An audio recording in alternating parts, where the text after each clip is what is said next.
to restream? No, we just gonna share from Jefferson Street page.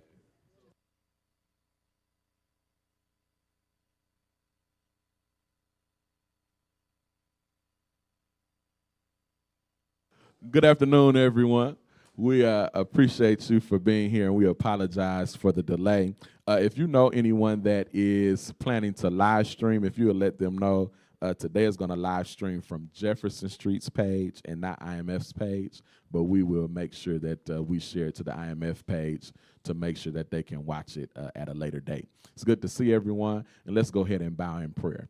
Oh, good and gracious God, this is the day that you've made, and we choose to rejoice and be glad in it. We're appreciative of your blessings. We're appreciative of your kindness, and we are grateful to be gathered together again. We ask now, oh God, that you would be with us during our time of meeting, and that you would continue to give us the endurance to press on, to run on, to do what it is that you have placed before us to do, whatever our dreams, whatever our purposes, whatever our destinies, whatever calling and vocational discernment that you placed us on this earth to do. We pray that you would equip us, empower us, and endow us with your spirit, that we might do it in spite of the obstacles that might be presented in our way. Lord, we thank you and we bless your name. It's in your son's name we pray. Amen. If this is anyone's first time at IMF, would you introduce yourself to us? If this is your first time at IMF, just tell us your name and your organization that you're a part of.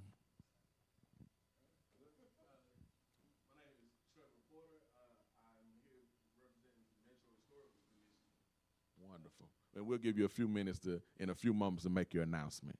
All right.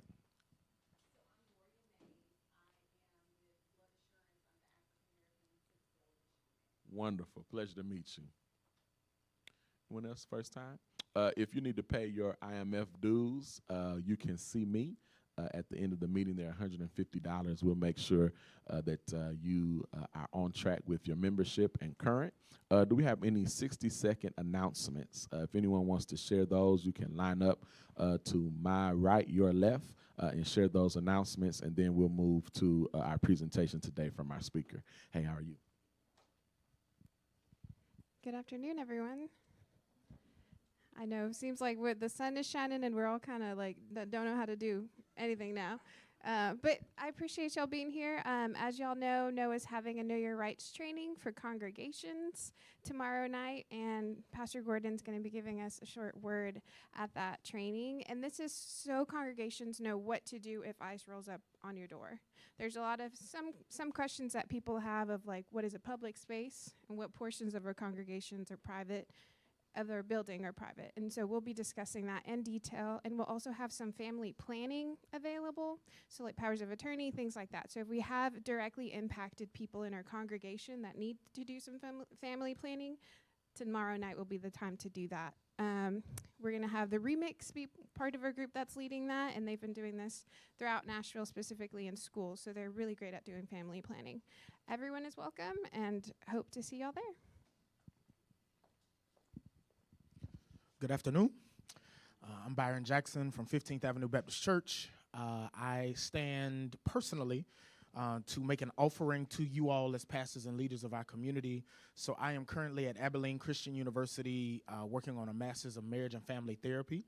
I am in internship here in Nashville with Halstead and Associates. I have the opportunity and obligation to get hours of therapy for relational clients, which are relational systems like couples as well as full families. That can be siblings, that can be parents and children, it can be a married couple.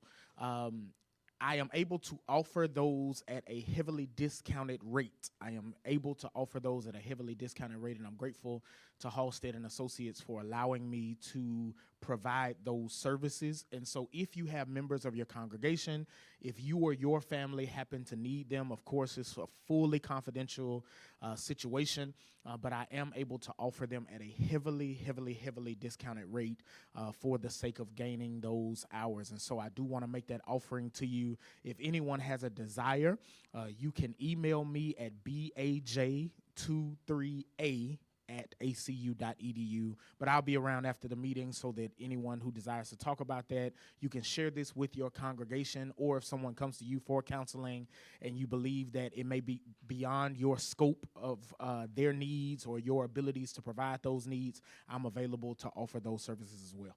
Thank you so much. Good morning. Most of you all know that yesterday the board, a committee of the board at Nashville General, voted as per the terms of Dr. Webb's contract not to renew the contract that ends in June. Tomorrow night is the full commission meeting. I haven't seen the agenda yet, but chances are they will vote on that. And once they vote on that, then they're not going to renew his contract when it ends in June.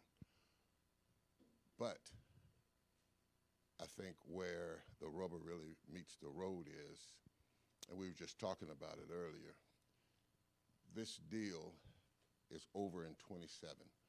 They merged the two hospitals almost 30 years ago. The condition of the hospital now is based on the lack of a firm commitment from Nashville over the past 30 years. If the city would have invested appropriately, the situation wouldn't be as it is now. So Mayor O'Connell has said that he is a supporter of Nashville General and its relationship with Missionary, and I read in the paper that he is looking to ensure a bright future for Nashville General going forward. But we're going to have to press, because folks are going to talk about not having the money.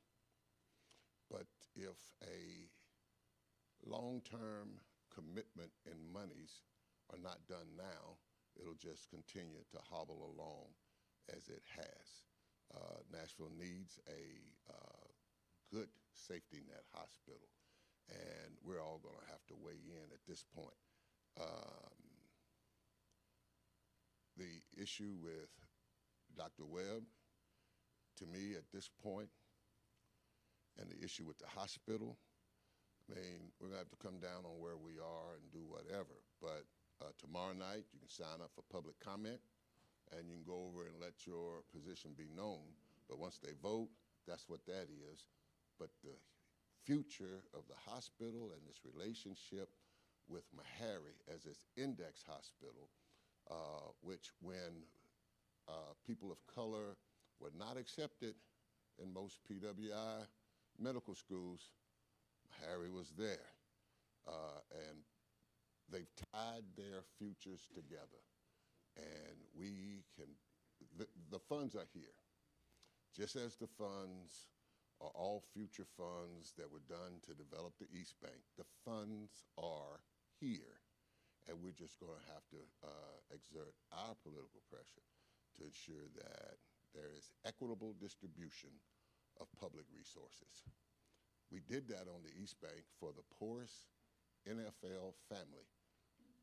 If you look at them, the Strucks are the poorest family that owns an NFL team. I listened to Sexton say in the committee, he says, and this is almost a quote, these people have put in all they have. We need to help get them over the hill. When the state appropriated $500 million in state funds for them to build that stadium. Equitable distribution of our resources. Thank you. Good afternoon.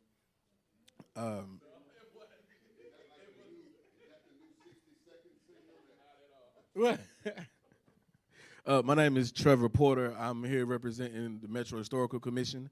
Recently we received a grant, underrepresented communities grant from the National Park Service.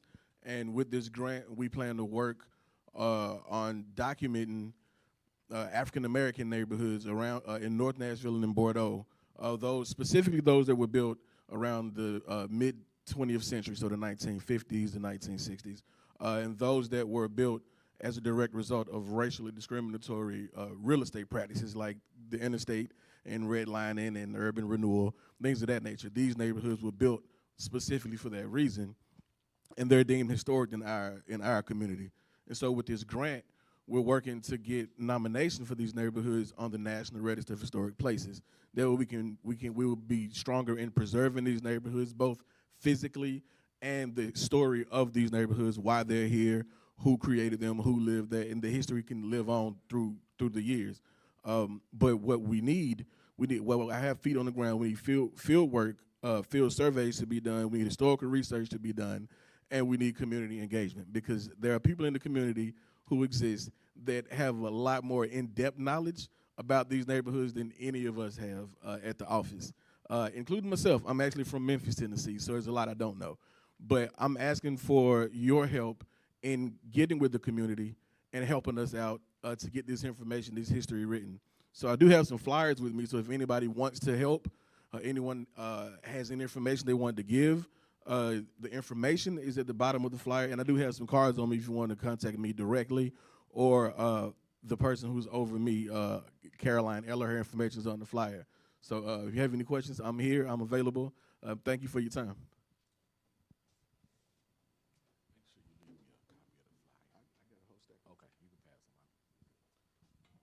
Thank you all for those announcements. We're excited to have Travis Claybrooks, who's the founder and chief executive officer of Rafa Institute. He is a former police officer.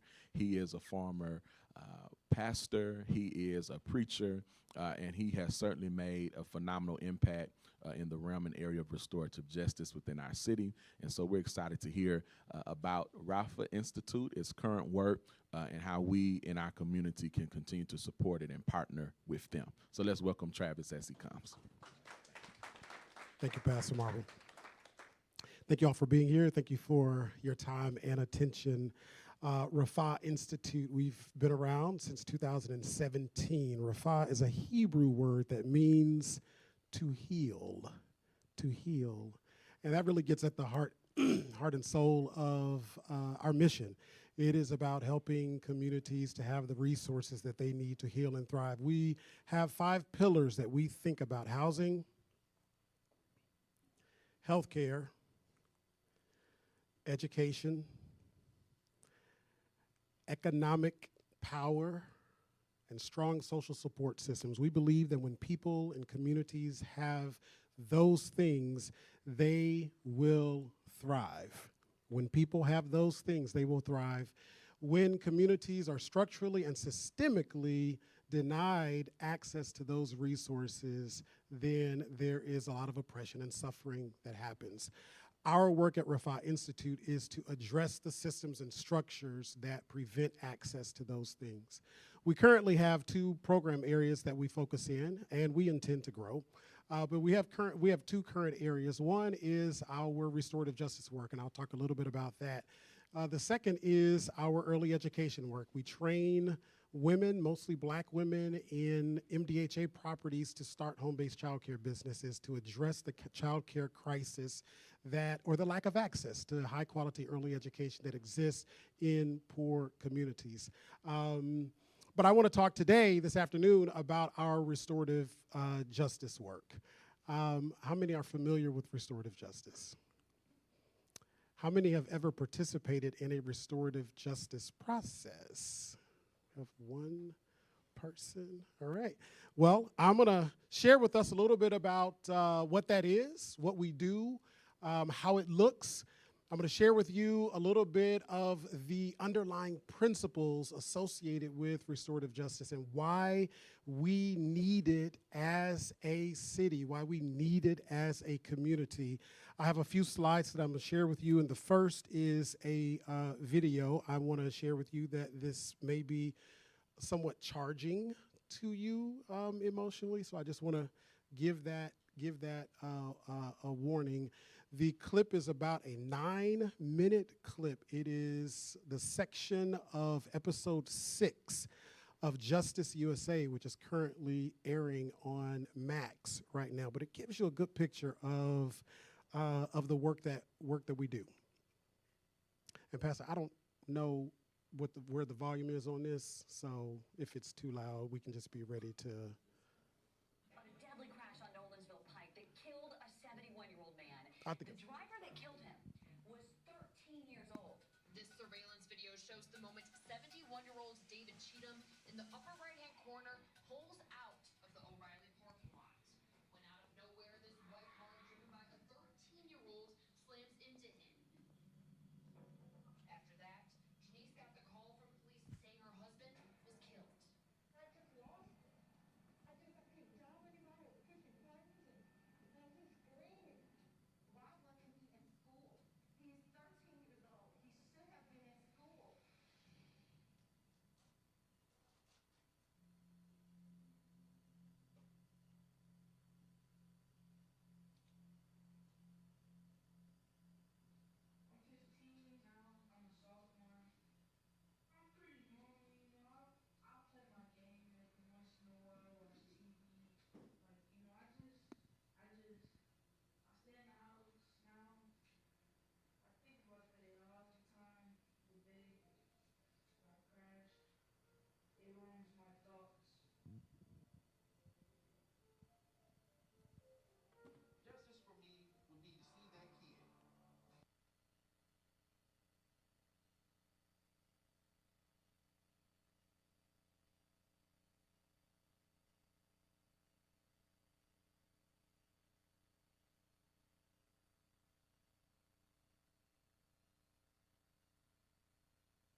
once. I'm very, very sorry.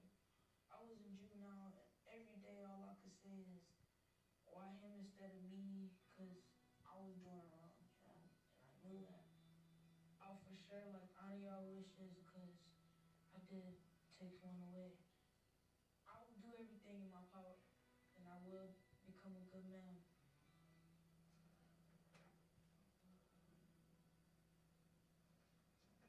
Thank you. No, thank you, man. Appreciate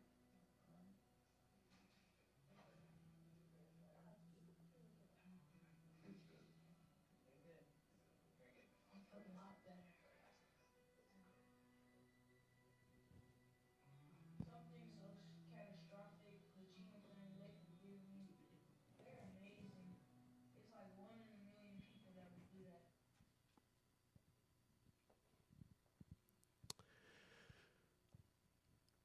The rest of the story. That conference lasted about 3.5 hours. The Cheathams spent probably an hour and a half, almost 2 hours, just wanting to get to know Amir. They asked questions about who he was and what he liked. They talked about PlayStation games and Xbox and sports and all the things. They came back together after this conference for another 2 hours because they wanted to explore concretely what did it mean for him to become a good man. They wanted him to replace the man that he took.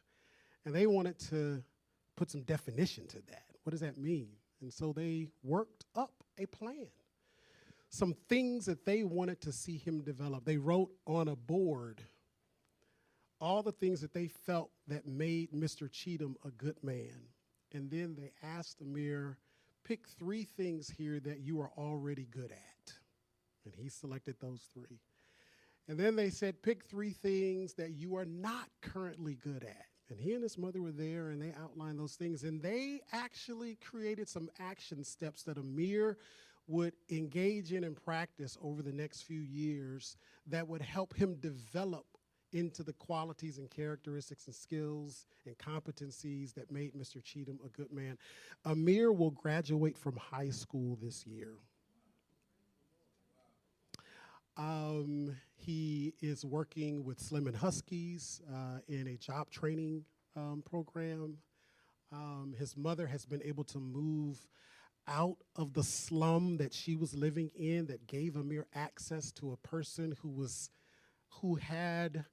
suffered from a disease addiction and was looking to fund and medicate herself and was willing to trade her car for $80 to do that. She was able to move out of that neighborhood and get into a neighborhood here in North Nashville.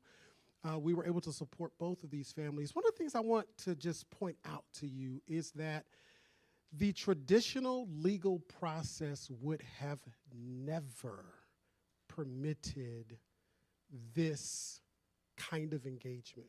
Just think for a second. Mrs. Cheatham had questions that she needed answers to. What happened? How is it that you? She asked many, many more questions that she needed satisfied, questions that she never would have been able to answer.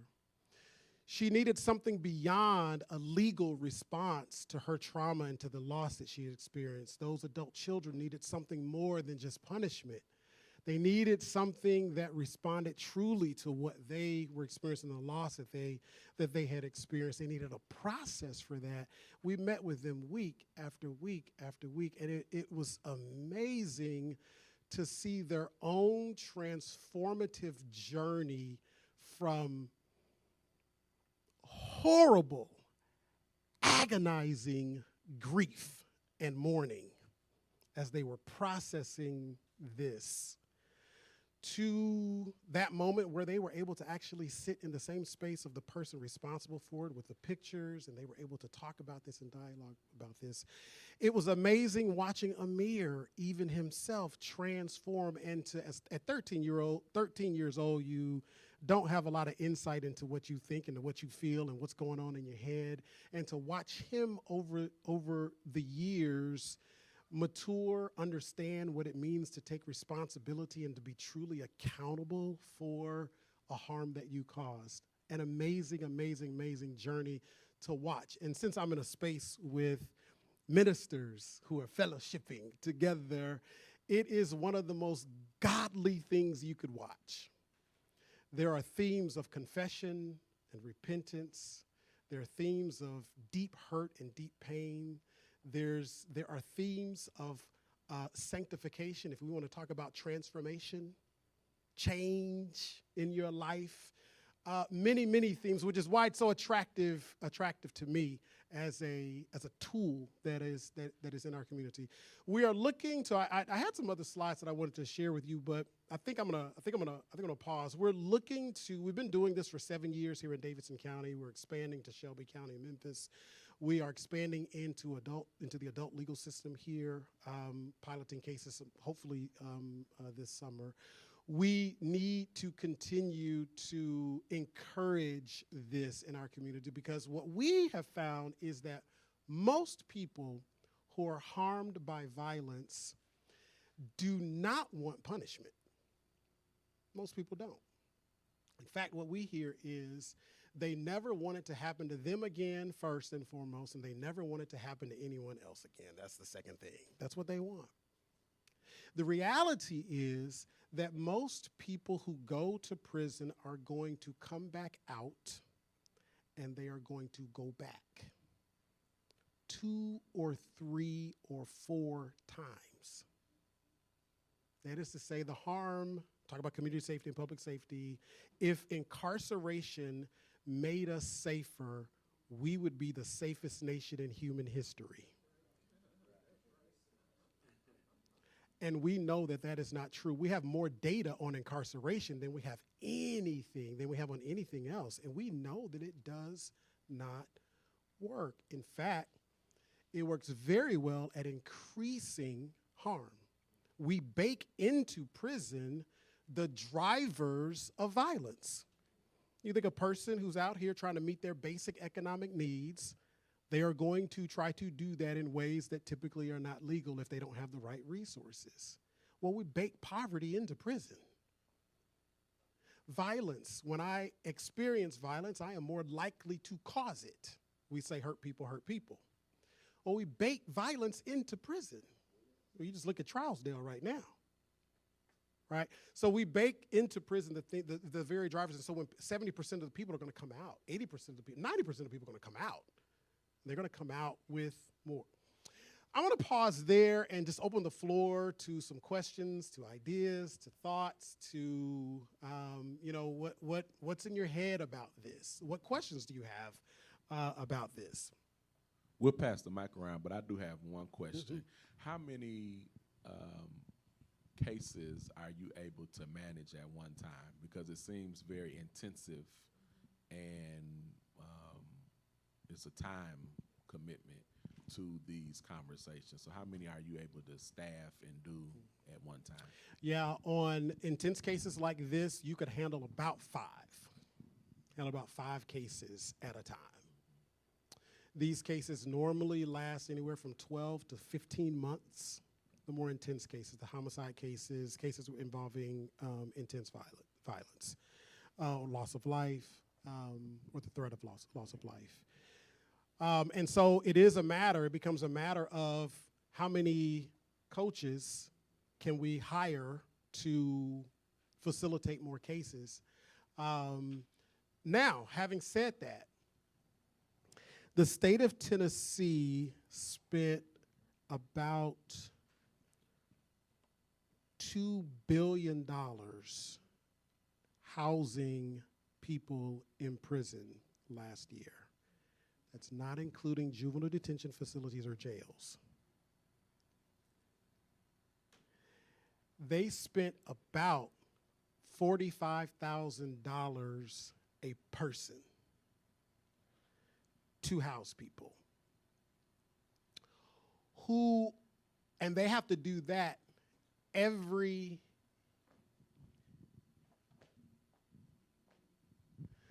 Amir hasn't gotten into any more trouble. We spent about $45,000 once. He hasn't gotten into any more trouble. So while on the one hand, we may think about the cost intensiveness of this, it is far cheaper than our current system. Far cheaper than our current system. Any other questions?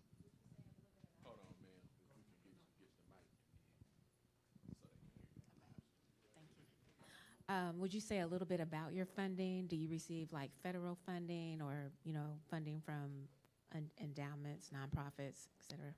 Oh, that we could have an endowment. Who's the millionaire out there that's ready to endow us? Our funding, we have a mixed revenue stream. We get foundations, the local foundations, individual donors, national foundations. We do get some city money via the health department, and we're looking to increase that, obviously, because the need is there, and it really is just a matter of funding. The political will is there from our system partners, which include our police chief, our district attorney, our public defender, our juvenile court judge, and even our judges in our adult criminal court. And so it really is just a matter of recruiting more funding to do this.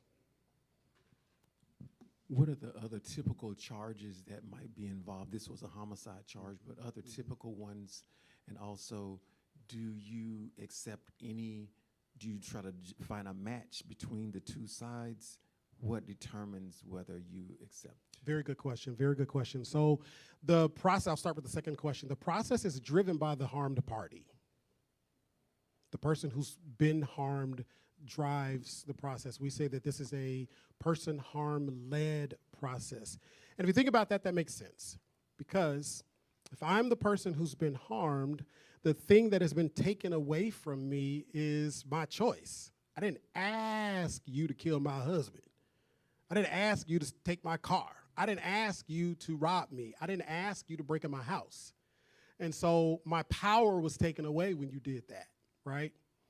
What typically happens when a person enters the legal system as a victim, as a person who's been harmed, well, the crime is not seen as against me. It is a crime against the state. It's the state of Tennessee versus whoever. And so I am but a tool in a DA's process to win a case or to settle it, which is what happens in most cases. And so I don't even get to say what happens or what should happen. And so in a restorative justice process, the very first thing that we say is you have the power to decide what happens next. And so once the harm party says, yes, I want to at least learn more about this or I want to do this, we then reach out to the attorney of the accused party because we want to be sure to protect the constitutional rights of a person who's accused of a crime. And we engage them and they learn about the work and what it means to participate in this process, and they agree to participate. And once both parties agree to participate, then we move forward with the process. Your first question was typical cases. Yeah, so we only work felony cases. We only work felony cases. The idea is that the legal system is a harm, it's a trauma.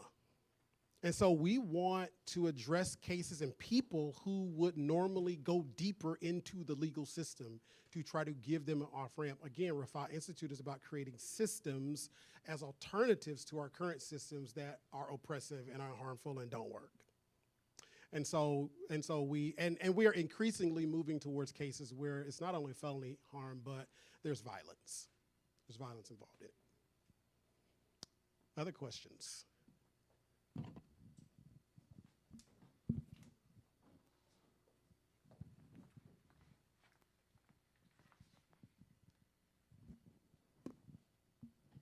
Good afternoon. I was just wondering, have you been in existence long enough to see if some of the people that's in the restorative program, if they reoffend? Yeah, so we have only had one young person in 7 years that's been adjudicated on a new charge. and that is over 200 and something cases. Now, caveat to that is not all, and that is for cases that have gone to completion. That is, they get to this point where they do the conference. Now, not all cases go to completion. Not all cases go to completion. So you may have a young person who does get into more trouble before they've completed the process or even gotten very far in the process. And so one of the things that we're doing is working with the DA to say, hey, listen, just because a person gets into trouble while they're in the program doesn't mean that they should be kicked out of the program or excluded from participating in the program. And to try to keep more of those cases in. Because, our argument is this. Well, somebody who's out on probation or on parole or on bail and they get into trouble again, they go back to court. They go back to jail. You do the same stuff over again. So why can't they stay in our program? They get to stay in your program. Why can't they stay in our program? Do you have any statistics or data to prove that the restorative program is better than the present prison system, which is horrible, which is really, really horrible? Yeah. For those who complete our program, over 90%, well over 90%, like 96%, do not go on to reoffend. It's very high. And over 90% of harmed parties express satisfaction, sense of justice, sense of healing with the process.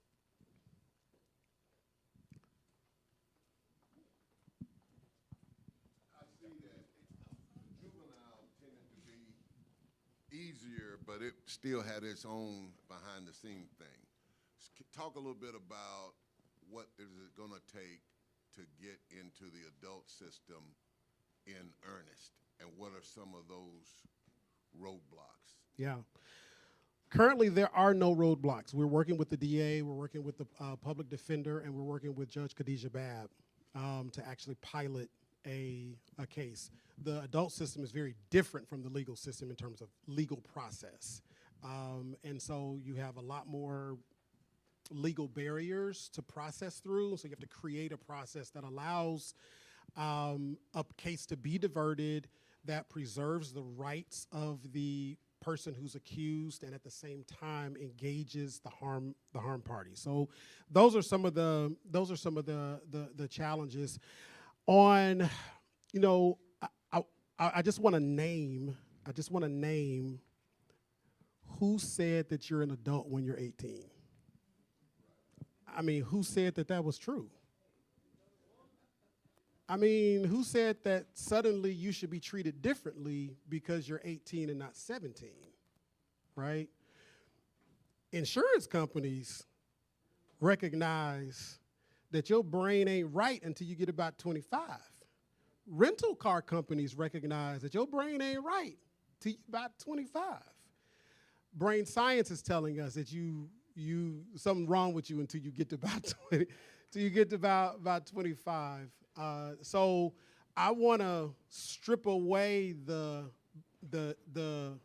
imaginary line between juvenile and adult at 18 and suggest that you could be 22, 23, 24, 25, 26, 27. And what our field of psychology teaches us, that the moment you experienced your greatest harm as a child is where your psycho-emotional development got arrested. So frequently, you ever been around that person who's 33 years old and they'd acting 12? Because something happened to them when they were 12 that deeply wounded them and nobody responded to it. And so they have been trying to figure out life as a 12-year-old as the years went on. And again, that's why restorative justice helps to address this. Are you fearful of state preemption? When you said fearful, as soon as fearful came out of your mouth, my brain went, no, I don't care what else you're getting ready to say, because I ain't scared of nothing. But this is a legitimate issue. Our state legislature making it very difficult to divert cases or making it easier for people to go to prison for longer periods of time. This is a challenge. I think we again have to appreciate the cost of incarcerating people. Nobody would run their business that way. Nobody would run their business that way. The benefit to people who are harmed, victims of crime, they want something different. So I think our state legislators need to hear that. And true accountability and responsibility for repair, I think our legislators also need to appreciate and hear that our current process doesn't do that. Sending people to prison for longer periods of time doesn't fix that, doesn't respond to that at all. And this is a cheaper, better, more durable way. My question would be, is there a pathway for a possibility for a pathway to this kind of diversion for crimes where the state may be seen as the victim and there is no harm? So we currently practice in a way that there is an identifiable person that has been harmed. So if you go and you steal from Walmart, there's probably a space to do some restorative process, but there is no individual victim that's a business that was harmed. But yes, to your question, there are applications for this that, I mean, we see this internationally. Their whole nations have engaged in restorative justice processes to address atrocities at the hand of the state, right, or at the hand of others in power. So there is a space for us to do this, and there's a vision for doing that. Absolutely, we're currently working with Ukrainian prosecutors to think about and imagine how they're addressing war crimes using restorative practices. So yeah.